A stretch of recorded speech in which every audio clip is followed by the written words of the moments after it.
Hi everyone, my name is Tom Kreider. I am an engineer at Red Hat, and one of my hobbies, like many of you, is playing video games. In particular, since I'm an engineer that works regularly on Linux, I play my games on Linux. Most people they play their games on Linux on Windows, and that's perfectly fine. But for me, Linux is my go-to. It's easier for me. I don't have to swap between the two, and a lot of games work on Linux great. Awesome. AAA titles, high-end titles, you name it, they work. There's been a lot of progress in the last 5 years at least, getting gaming on Linux up to speed on the same level as Windows. And people may not be aware of that. So the goal of this video is to kind of go through some of the key components used in what's called Proton, which is it's also known as Steam Play, and it is a set of libraries and applications on Linux that Steam has created, or that Valve has created, to get many of your Windows games running on Linux. Now, at the end of the video here, I'll show you some clips of various games running on Linux, and you can you can judge for yourself what you think about the performance. I think it's pretty awesome, but hopefully it sheds some extra light on, hey, you can actually do this, and it's pretty cool. So yeah, let's go ahead and hop into here and see what we got as far as our components. So first, we'll start with a game. When you have a game, you obviously have your graphics, your audio, and your controls. You want to be able to see the game, you want to be able to hear the game, you want to be able to interact with the game.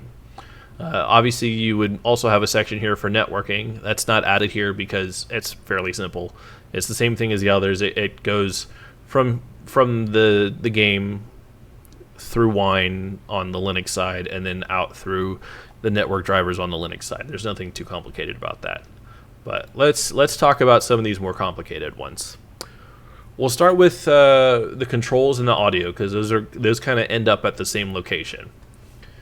So we've got our graphics, our audio, and our controls. All of these are normally handled by DirectX on Windows.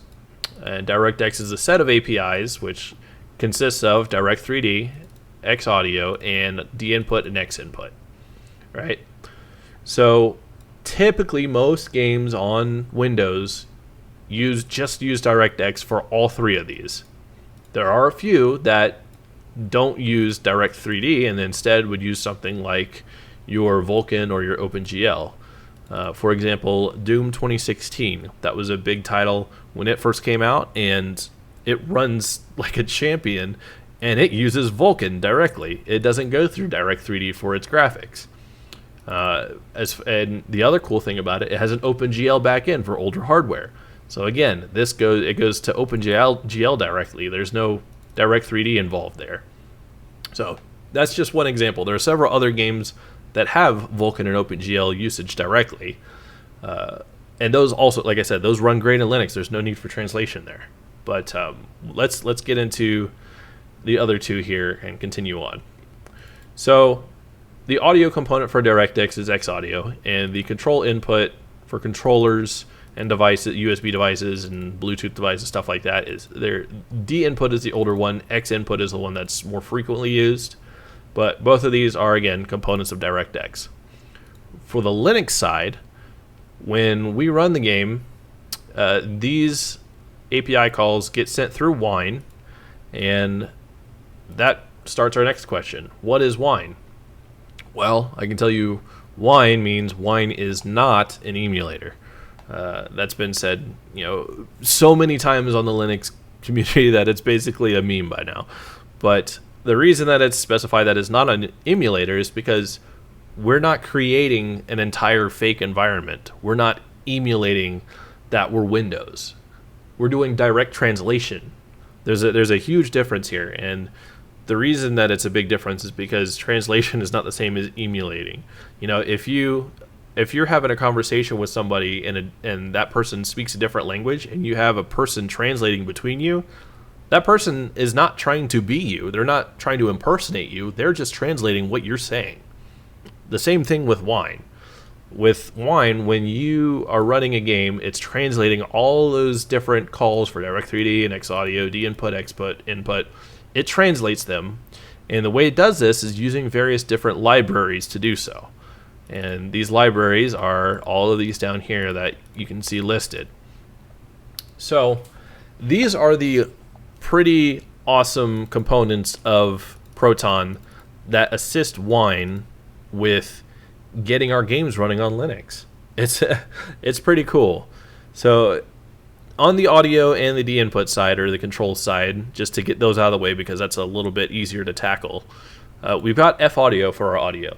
F audio takes DirectX X audio calls, translates them to something that SDL can understand, and then SDL translates the audio. Well, it doesn't translate, it sends the SDL audio calls to our audio backend for Linux. Also, Pulse Audio and Pipewire are all audio backends for Linux, which didn't get sent to the driver. You may notice that SDL is sitting here for both audio and for controls, and that's because SDL is kind of like DirectX, except for it doesn't have the graphics portion. It just has the audio and the D input and X input portions. It only handles those two. So for those two, we direct everything to SDL. Wine is configured to send controller input to SDL directly, while for X Audio, again, it sends it to F Audio, and then F Audio sends it to SDL. So that handles 2 out of our 3 major components here that are needed. The last one is graphics. So let's hop into this now. If you have your game and it has its graphics, it again will either run Direct 3D, or it'll run OpenGL, or it'll run Vulkan directly. Now, I explained that when it runs those 2 directly, it'll just go through Wine and then come right back out and go to the system. There's no issue there. With DirectX, however, Linux doesn't have Direct 3D. That's a Windows-specific software. So again, we have to translate that stuff. And to do so, we send the Direct 3D API calls through Wine, and Wine uses a various set of, again, libraries similar to F Audio and SDL for the graphics side. On the graphics side, what we use is DXVK or VKD3D or WineD3D. And the reason there's so many of these is for a couple of reasons. One, DirectX 9, 10, and 11 came out well before DirectX 12, and when those were being worked on, that's when DXVK came out. And shortly after that, when DirectX 12 came out, we were like, okay, well, we need something else that can handle DirectX 12. And the similarities between DirectX 12 and Vulkan are uncanny. They're pretty dang close. So instead of having just DXVK handle all of it, VKD3D is specifically for DirectX 12. So that's how that works. If it's a 9, 10, 11, a DirectX 9, 10, or 11 game and your GPU supports Vulkan, then you're going to go through DXVK or want to go through DXVK. And that does our translation, goes to Vulkan, goes to our graphics stack, our graphics library, and then it goes to our GPU driver. And for DirectX 12, same thing goes for VKD3D. Now, let's say you have older hardware, and maybe you run, you want to run an old game like one of the older Final Fantasy games. Obviously, you don't need crazy killer hardware to do that, and you may not have crazy killer hardware to do that. But all you're doing is running Final Fantasy, like classic Final Fantasy, right?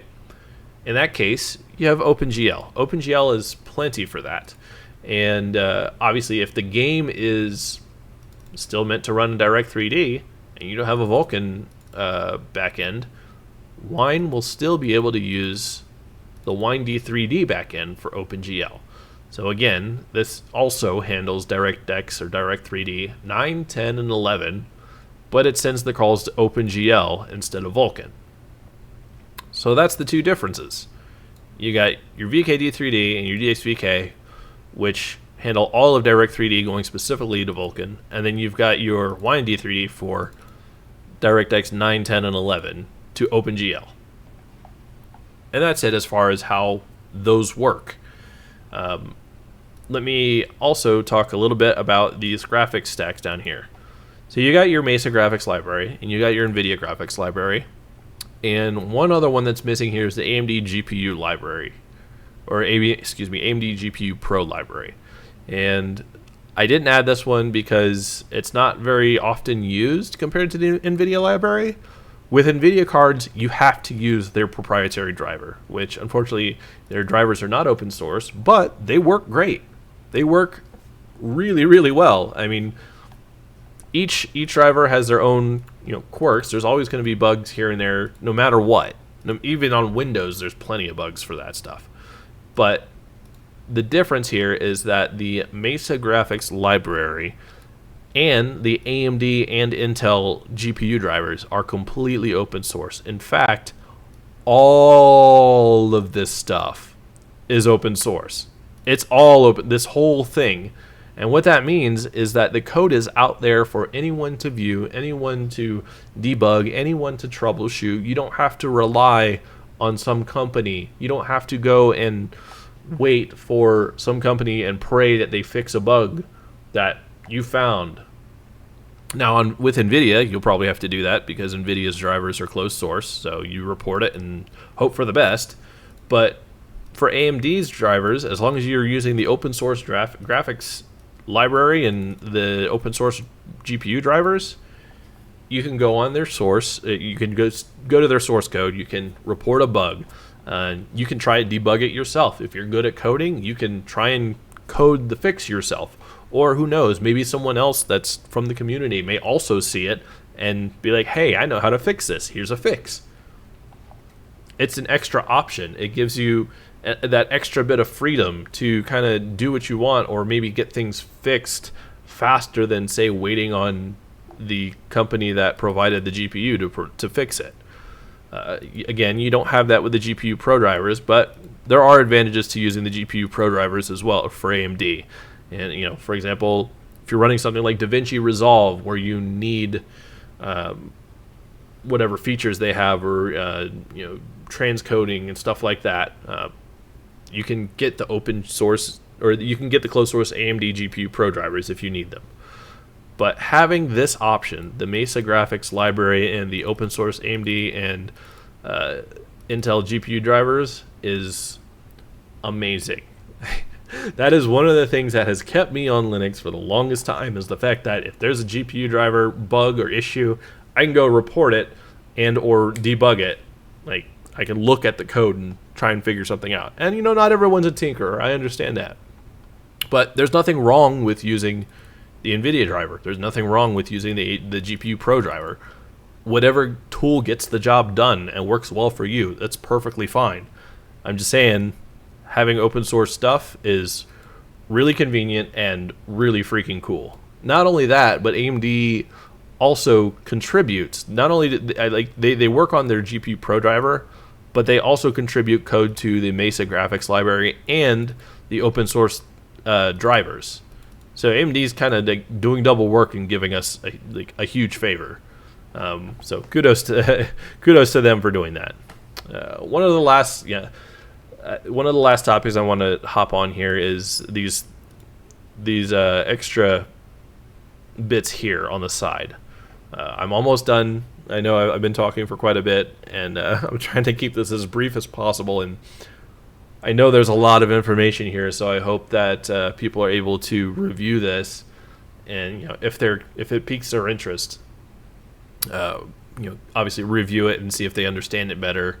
And who knows, maybe somebody in the future will pick up Linux because they saw this and were like, hey, that's really cool. But yeah. Anyway, so the last bit here. Yes, all of these work on Linux. AMD FSR, that's a fairly new one that was announced. Now, not only does this work in Linux, but it works on Linux better than it does on Windows. And you want to know why? With Windows, you're restricted to whatever games have implemented FSR directly within the game. With Linux, Proton has what's called a full screen hack. Now, it's not a hack, quote unquote. It's not some hacker man going in and doing something mischievous. It is what the full screen hack does is it upscales games to your native screen resolution. So let's say you have an older game that runs at like 800 by 600, right? That's a goofy resolution. It's just a big square. Obviously, that's not going to look great if you try to run it on a 4K monitor. And usually when you try to do that, it would try to change your screen resolution to that resolution, and then it would be all goofy and skewed, and it just doesn't look well.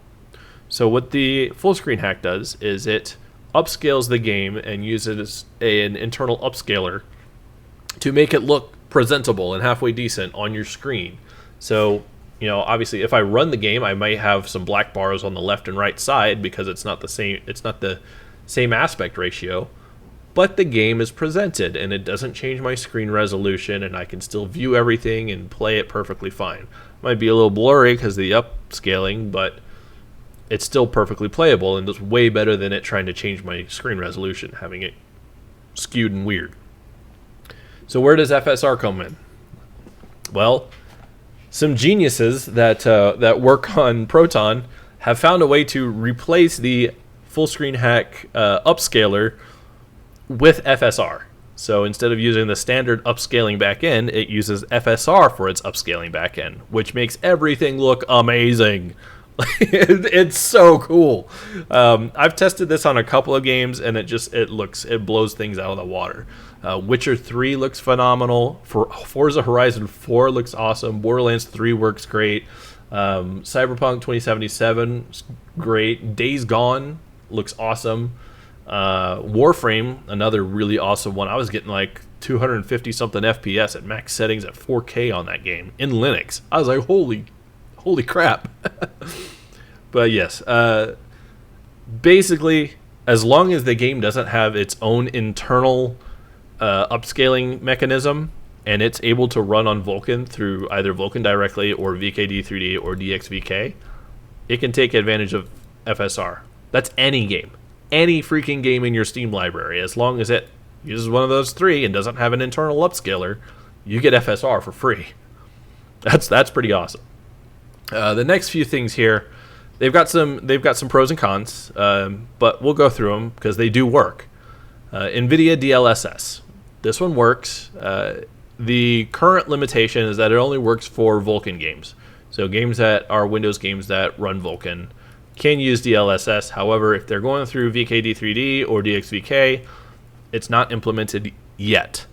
It will be. It's a work in progress. Doesn't currently work yet on those two, but there are Vulkan games like, for example, Doom Eternal, Doom 2016, Wolfenstein 2, Wolfenstein New Blood, or Wolfenstein, the new Wolfenstein 2. It's not New Blood. That was an older one. But regardless, as long as it's a Vulkan game, it works. And it has to have DLSS in the game, but obviously it works. Personally, I prefer FSR, but DLSS works. FreeSync and G-Sync. G-Sync works.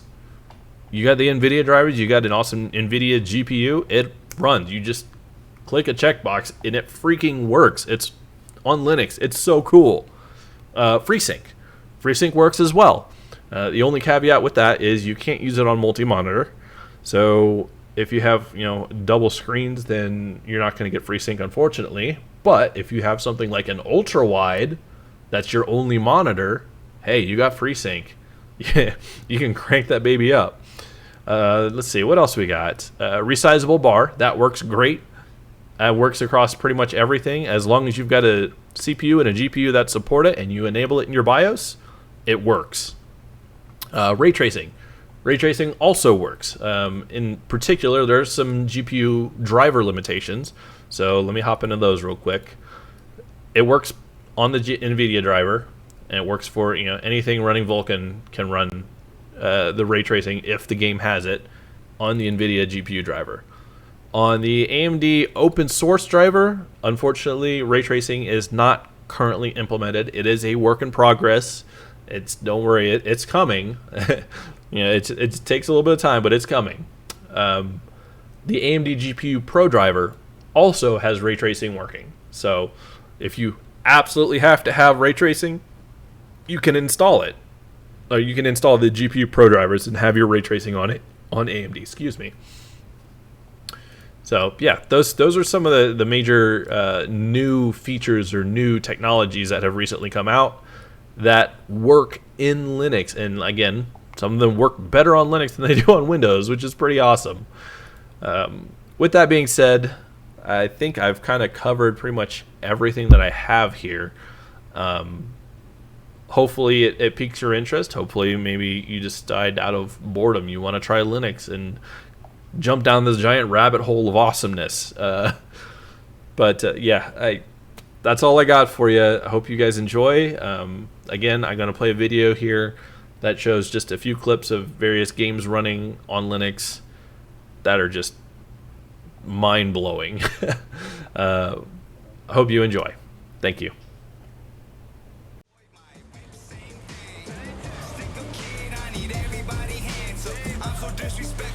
What has been locked down to further notice? Necessary security measure. Officer, ma'am. Damn, are we ever lucky we ran into you. Really? What's it that makes me so special? A heart of gold? Because only somebody with a heart of gold can understand just how much I need to get back to my girl. Your girl? Uh-huh. I'm gonna be worried sick if I don't show. I mean, I'm trying to be a stand-up guy. She's giving me a chance. Waiting. That's a shame. Look at him. No model citizen, maybe, but he's a good kid. Let them through. But they're the last. Okay, on your way. You have a good evening now, officer, ma'am.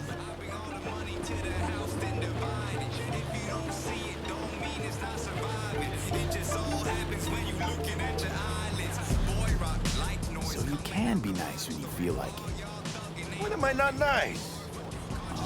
Always? I'm always never not nice.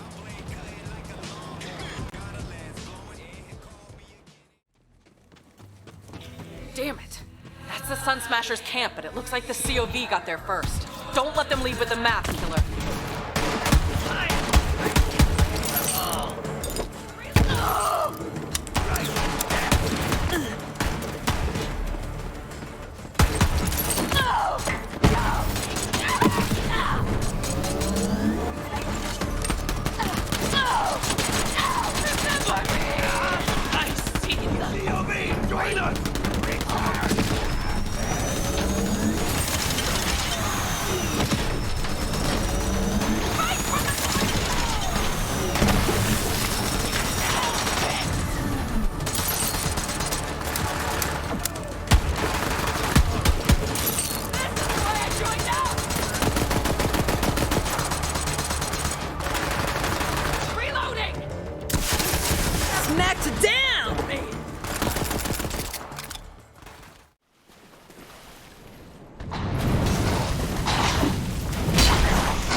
Another bounty.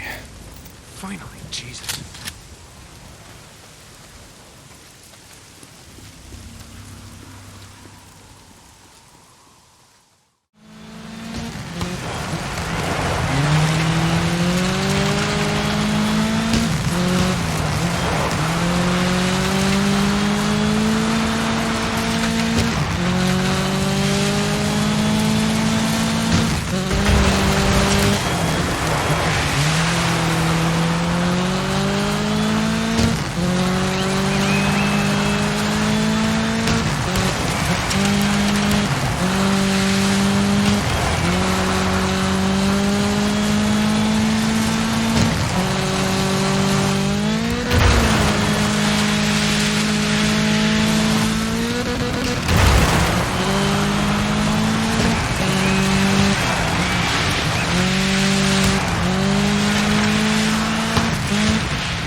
In 400 yards, turn right.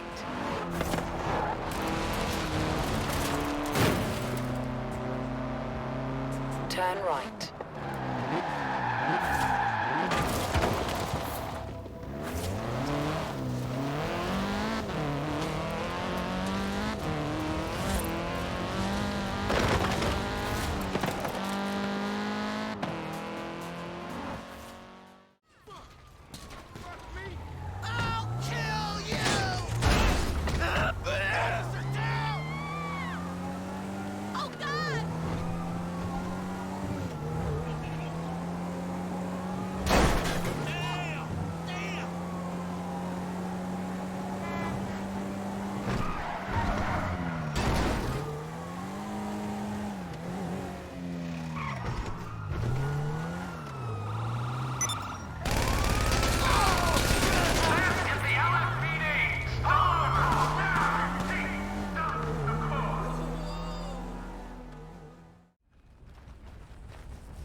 incoming.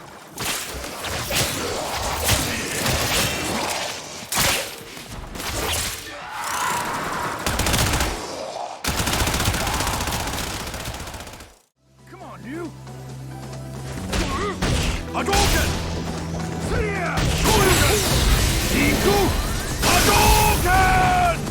Kaya! Shoryuken! Shoryuken! Shoryuken! Kaya! I was...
Excellent. Smash the heretic!